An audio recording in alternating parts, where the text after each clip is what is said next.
കായംകുളം മണ്ഡലത്തിൽ വെള്ളപ്പൊക്ക ദുരിതാശ്വാസ നിധിയിൽ നിന്നും 9 റോഡുകളുടെ പുനരുദ്ധാരണത്തിനായി 82 ലക്ഷം രൂപയുടെ ഭരണാനുമതി ലഭിച്ചതായി യു പ്രതിഭ MLA അറിയിച്ചു.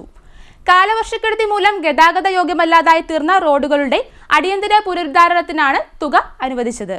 കായംകുളം അസംബ്ലി നിയോജക മണ്ഡലത്തിൽ വെള്ളപ്പൊക്ക ദുരിതാശ്വാസ നിധി 2025-2026 നിന്നും 9 റോഡുകളുടെ പുനരുദ്ധാരണത്തിനായി 82 ലക്ഷം രൂപയുടെ ഭരണാനുമതി ലഭിച്ചതായി അഡ്വക്കേറ്റ് യു പ്രതിഭ MLA അറിയിച്ചു. കാലവർഷക്കെടുതി മൂലം ഗതാഗത യോഗ്യമല്ലാതായി തീർന്ന റോഡുകളുടെ അടിയന്തര പുനരുദ്ധാരണത്തിനാണ് തുക അനുവദിച്ചത്. കായംകുളം നഗരസഭ വാർഡ് 34 മരുതനാട്ട് ചെങ്കാഴിത്തറ റോഡ് 10 ലക്ഷം, സെന്റ് മേരീസിന് കിഴക്കുവശം ഗാന്ധിനഗർ സ്ട്രീറ്റ് റോഡ് 8 ലക്ഷം, വാർഡ് 2 മുട്ടാണിശ്ശേരി റോഡ് 4 ലക്ഷം, ദേവികുളങ്ങര ഗ്രാമപഞ്ചായത്തിലെ വാർഡ് 8 കളീക്കശ്ശേരി ചെറുകുന്നത്ത് റോഡ് 10 ലക്ഷം, ചെറുകുന്നത്ത് അരിമുളക്കൽ റോഡ് 10 ലക്ഷം, പത്തിയൂർ ഗ്രാമപഞ്ചായത്ത് വാർഡ് 17 ഇല്ലത്തുകുളം പാലത്തുംപാട്ട് റോഡ് 10 ലക്ഷം, കൃഷ്ണപുരം ഗ്രാമപഞ്ചായത്ത് വാർഡ് 10 തോണ്ടുകര ജംഗ്ഷൻ പ്ലാക്കീഡ് റോഡിന് 10 ലക്ഷം, കടലൂർ ഗ്രാമപഞ്ചായത്തിലെ വാർഡ് 10 സഹൃദയ ജംഗ്ഷൻ സുനാമി നഗർ റോഡിന് 10 ലക്ഷം, ഭരണിക്കാവ് ഗ്രാമപഞ്ചായത്തിലെ വാർഡ് 5 ലക്ഷംവീട് നഗർ റോഡിന് 10 ലക്ഷം എന്നിവയ്ക്കാണ് ഭരണാനുമതി ലഭിച്ചതെന്നും MLA പറഞ്ഞു.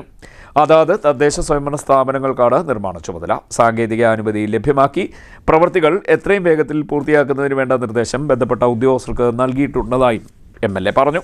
CDNet news Kayamkulam.